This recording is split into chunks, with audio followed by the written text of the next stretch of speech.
a whole lot, man. I've always known our family to be my brothers and I, my cousin, sister, and my mom. Dad hasn't always been there, but I know I've had this, there's five of us. And then suddenly the other one is not there. He wasn't sick, nothing went wrong with him, he just had an accident, died on the spot. The first thing that came to my mind when my uncle, well, he didn't tell me, I practically broke it to him as well. Because he called and said, something wrong has happened. And then he tried to narrate and find, easier ways of saying it. And then eventually I broke it. I said, so Malcolm died. And then he says, yes, I'm sorry.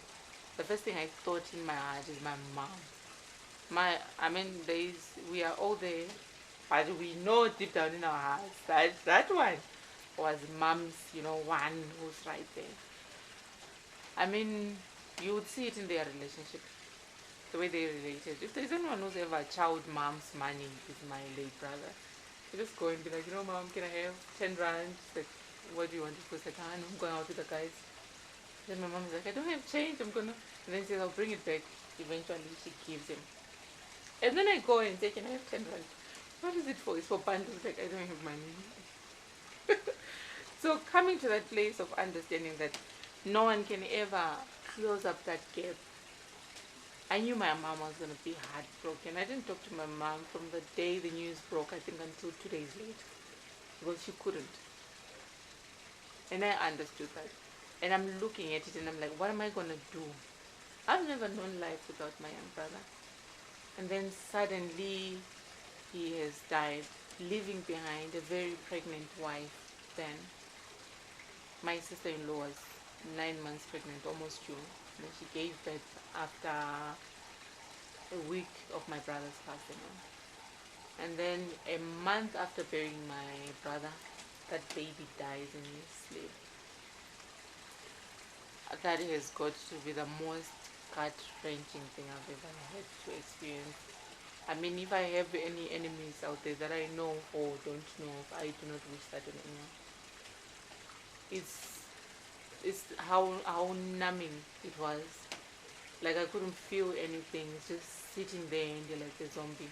And the only thing I'm thinking is, how do we step up for mom so that she doesn't have to worry about us and then worry about my late brother's other child, so that then she doesn't see the gap.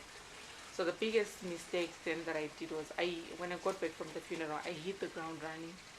The first thing in my mind was make money, send mom money, and take care of mom. But you come to a realization and understanding that it's not money that always makes things, money makes life livable. It answers all problems, as the Bible says. But it's not money which is going to be able to hold your hand, that's going to talk to her, or that will ever cover the gap that my brother has left.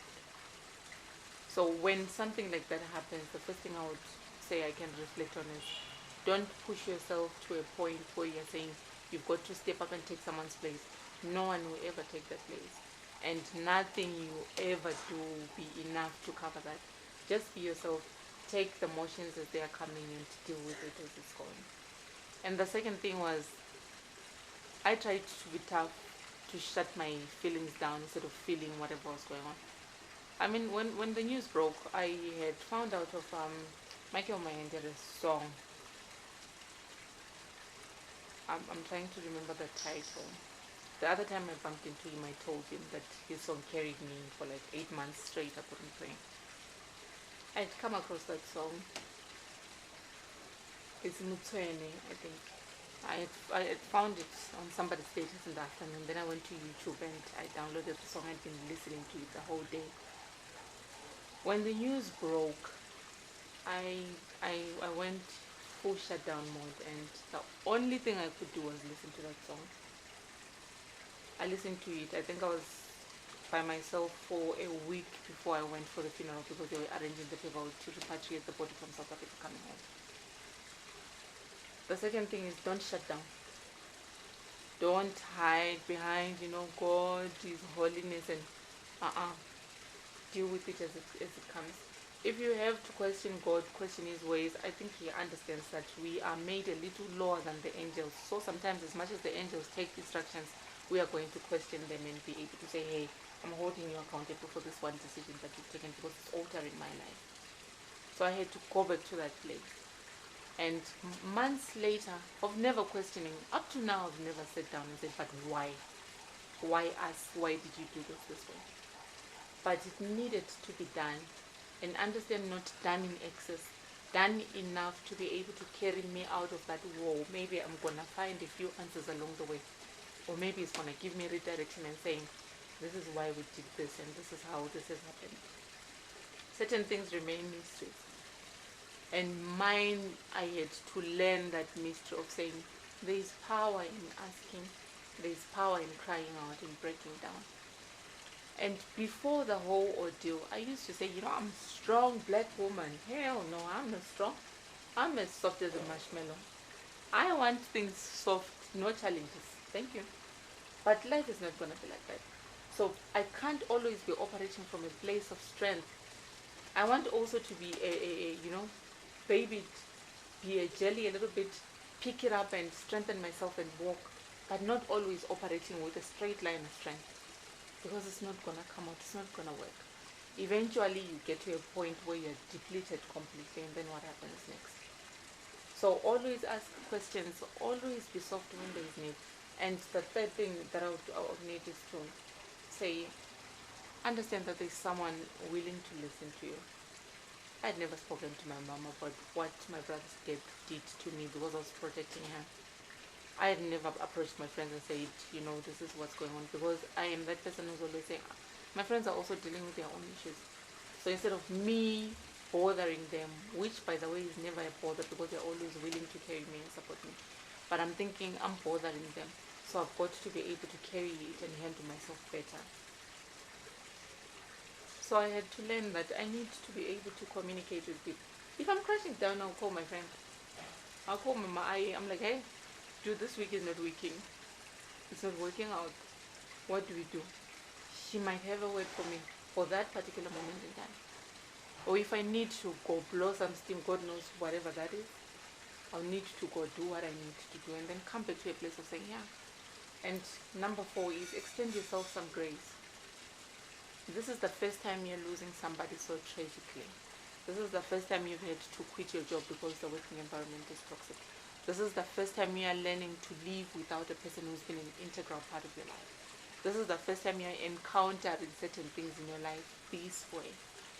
Extend yourself grace. You're not going to always master the art of grieving. I'm a macho man, I can grieve 2 people who are very close to me who've died within a space of 2 months, and I'm going to wing it.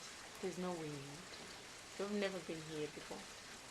So extend grace towards yourself to say, people die.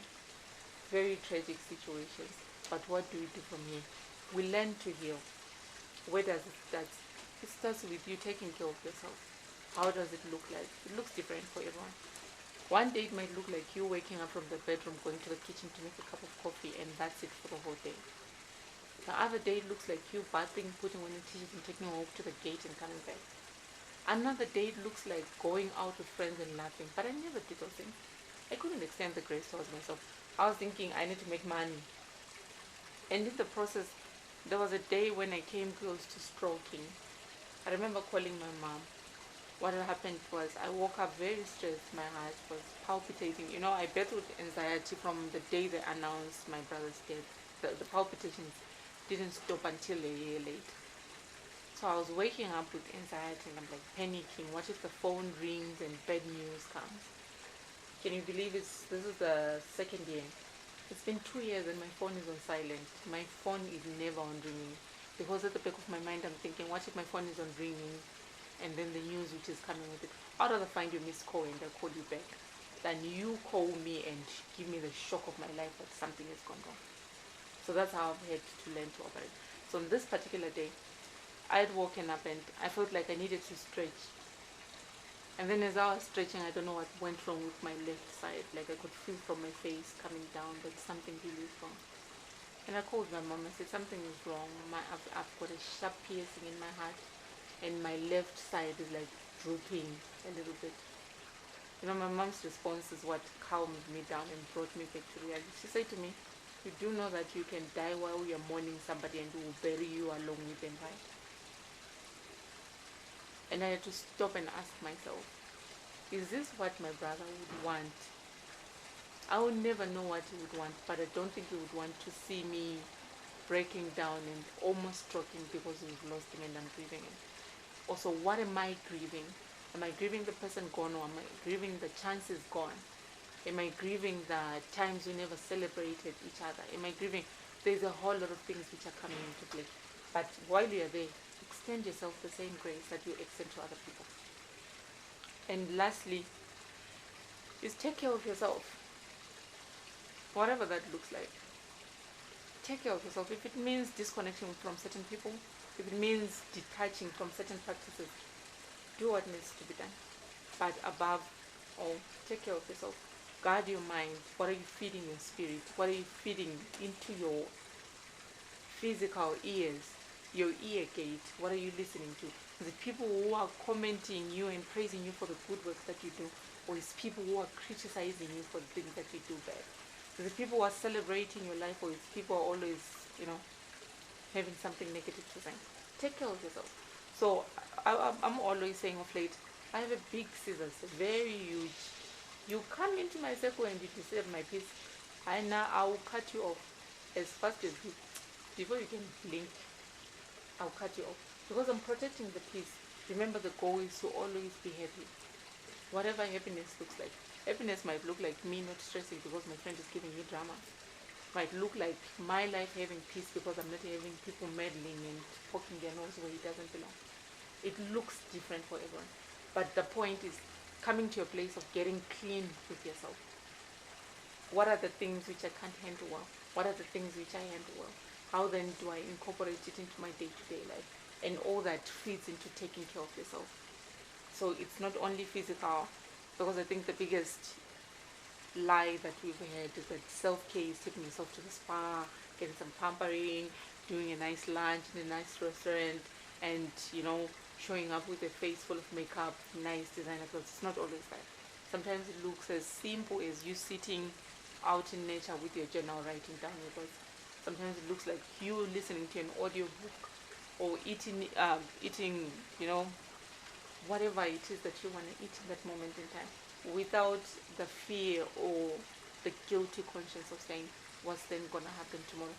Because you're taking care of yourself, it doesn't mean that you're not grieving the people that you've lost. Because you are taking care of yourself, it doesn't take away from the fact that they have passed on to be with the Lord. It comes back to that one place. Eventually all of us are going to die, but how we live and how our life impacts other people is what really matters. I would say it's a whole lot of things. You realize as we go through life in our day-to-day activities, there's a whole lot of things which are triggering us. I'll give you an example using this water bottle. You have a water bottle, you pick up one stone, you throw it in there, it doesn't have any effect. You throw 5, start to see the water level getting to a certain point. You throw 20 stones in there, eventually the water starts running out. Or if it's something which is explosive, it gets to that point. So we are the same as human beings.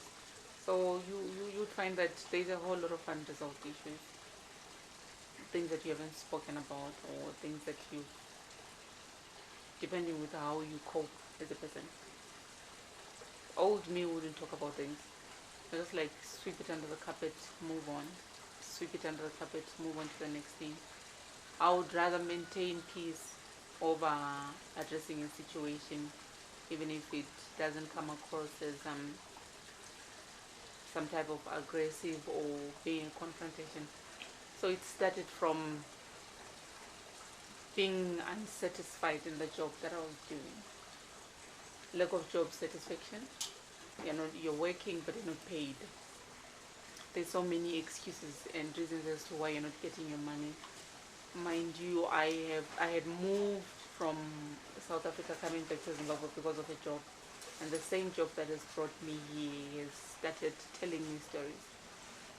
I had lost my brother and my nephew within a space of 8 weeks. I had a lot of anger issues concerning God taking my brother and his son.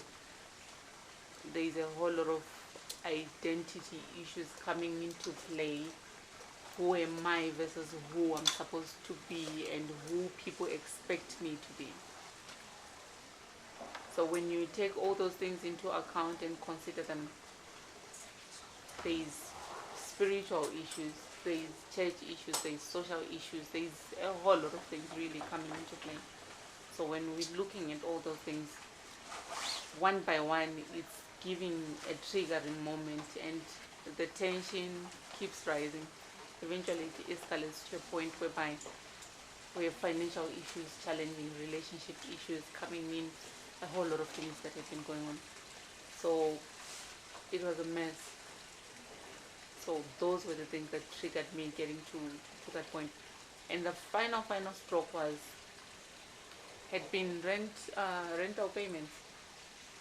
I'm expecting a payment from a client, and on that particular day I'm already behind with my rent payments for like 3 days. And this client calls me and says, unfortunately I can't make the payment now, something important has come up. Meaning paying me is less important than that. And immediately, if you are a person who stops and listens to yourself, you know you have those very unkind voices in your head. And that unkind voice in that moment got the better of me. And the criticism comes, you stop being kind to yourself and you start speaking to yourself in a very harsh manner. So it's the whole, you really thought you were going to do this and be better than, and before you know it, mentally you're engaging and you're off balance, you are denouncing your beliefs, you are starting to say things like God does not exist, because where is he in this moment in time? So it's not only that, it goes back to the experiences I've had in the past, having a messy divorce, having things not working out the way I think they're supposed to work out, instead of being patient with the process and taking it as the way God has directed it to be in my life, instead of what I see other people going through. So all those things adding up, and career pressures. I've just quit my job. I just quit my job then, and I'm starting something new. I've had quite a few ventures that I've tried my hand in business, and they've all failed. And finally here I am sitting and I'm thinking, you would be thinking you are out here to make an impact, and you're in the big city, you've moved away from the village and away from the poverty, you want to build a certain kind of life. But it seems like it just follows you everywhere you go. So what to do next? And in that moment in time I told myself, I think it's better if I'm not here. It's better if I just perhaps maybe go and be with my brother wherever he is. For lack of a better word, it's bullshit. I'll call it for what it is. People should stop this business of putting other people under pressure. I'm not talking about social media putting you under pressure, because that's voluntary, you've taken it on for yourself. I'm talking about family. I'm old. So with this age that I'm in now, if I go home, everyone's gonna be like, so where is the husband? Who said I want one?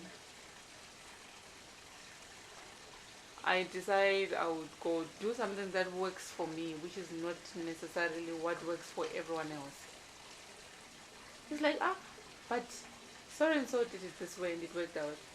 I am not so and so. I am Faith. So the way things are gonna work out for me are not the same way that they're gonna work for the next person. So when you look at those things, it's really the little things, the subtle comments. I can even take it maybe up to weight issues. I've recently gained weight, which I'm very proud of, by the way. And I'll meet people who intentionally or unintentionally make me uncomfortable by saying, oh my God, you've gained weight. It's not a greeting. We have got to have boundaries as people in the society to be able to accommodate other people and understand that the way we do things is not the way they're going to do things. So, Ibabo, that's the first stop with it. Now you're coming to that place. Everyone is looking up to you. I mean, you are an award-winning author, award-winning social entrepreneur, making impact in communities. But when you get back home, there is no food on the table. and nobody knows about that. I cannot pick up myself to go talk to my friends. They are dealing with a whole lot of things. But coming to a place of saying, what do I do? I do what I know best. Wing it until something gives. And in that moment, nothing was giving. I'm trying my level best, and we are getting to a place of where we are hitting the ceiling. There is no other way up unless and until you blast the ceiling open and then you find your freedom. So in the meantime, you're looking at the whole interference with the social expectations. Because when I show up, you expect me as an author, as an award-winning what. But you're not expecting the human me, the one who doesn't want to be put under pressure to show up. I mean, sometimes I think we clean up a little too well, and then people assume we have all the money in the world. Listen, I don't have money. I'm tired of explaining. It would be nice if the money came in and we find places where we balance. Also, who sets the rules that you are acceptable in certain circles if you have so much money in the bank? If you have a certain social standing or a moral uprightness, the path looks different for everyone. And if we are able to come to a place of saying, I'm going to accept her or him as he is, coming with money or no money, really the essence of fellowship or friendship in this moment in time is not about what you have, not physically anyway, but the essence of what you have within you. So if we were to come to those places, I think we would build better societies. And if we practice it actually at grassroots level, in families, remind your sister, your brother, your cousin, your mother, whoever is there, remind them how to be soft, how to be kind. Otherwise, we wouldn't be having problems in workplaces whereby people get to have social anxiety. The one thing that most people don't know, because I don't talk about it much, is I have social anxiety. I don't like being outside my house. Like, seriously, I show up because it's work. I show up because I have to do it. But the discomfort that comes with human beings, God bless humans, Mara, you are not nice people. You're not nice people. So other people out there, imagine if I'm feeling like this, how many other people have the same issues that they don't talk about? I'm not an outgoing person. I'm a homebody. I was talking to my friend and I said, I think in my next life I'm going to be a couch. Because it's nice to be home. I never get to go anywhere, just be here. So you've got to understand that when I'm coming out, I've got to get myself right mentally. When I'm getting there, it's really small things which are triggers. It's the trigger of what somebody has said or what tone they've said it. Is the environment, because you're an energy magnet. You pick energy. If something is off, immediately before anyone says it, you just pick it up. So how then do we accommodate those things? We have to come to a place of understanding that not everyone is a social butterfly. So if I get there and I'm sitting in the corner, it doesn't mean that something's wrong. This is who I am. Until the time comes where I'm supposed to say something or do something, then. Otherwise, you then find yourself put it. I will then have to do things that I'm not comfortable with. Then be loud to drive away the attention from the real person I am, and then hide behind that. But behind the wall, who's really there and what's going on? So you can never see the issues which are coming because of those things. And also because some of us are able to switch. I can switch up and be real tough, and you can never see what's wrong. So other people then find other things to cope with. It could be alcohol, it could be drugs, it could be whatever. I've had my moments when I'm like, you know what, Jesus, I'm going to park you here and I'll go gallivanting and do whatever other people are doing. What we call adaptive coping mechanisms and maladaptive coping mechanisms. Vices are maladaptive coping mechanisms, like what she was talking about, taking alcohol or committing suicide. These are maladaptive coping mechanisms that people tend to, if they don't get the psychological help that they need at this point. Maladaptive coping mechanism, the first one is taking alcohol. It will soothe the emotional pain in the short term, but in the long run, the pain will not go. Taking drugs and substances is a maladaptive coping mechanism. Even committing suicide, like what I highlighted, the majority do not want to die, but they just want the emotional pain to go. So if the emotional pain doesn't go, then they will end up committing suicide. Adaptive coping mechanisms is to seek help, talk about what you are going through psychologically. That's adaptive coping mechanism. Alcohol, alcohol. Can you do a poem? Alcohol is used by most people. I mean, myself included. I've done it before. We've used alcohol as a coping mechanism or as a vehicle to carry us from the pain and get to a place where you can hide behind alcoholic courage. So when you have alcohol courage, it goes two ways. I've seen the repercussions of it. Irresponsible decisions, people vandalizing property, getting to a place where there is gender-based violence. But the way it goes both ways. It's not always men violating women. Women also violate men. It's in how people then find courage to do things that they, and most of the time it's bad things that they find the courage to do. A person is screaming at the top of their voice, or a person feels like they can start calling wherever and shouting at them while they're drunk.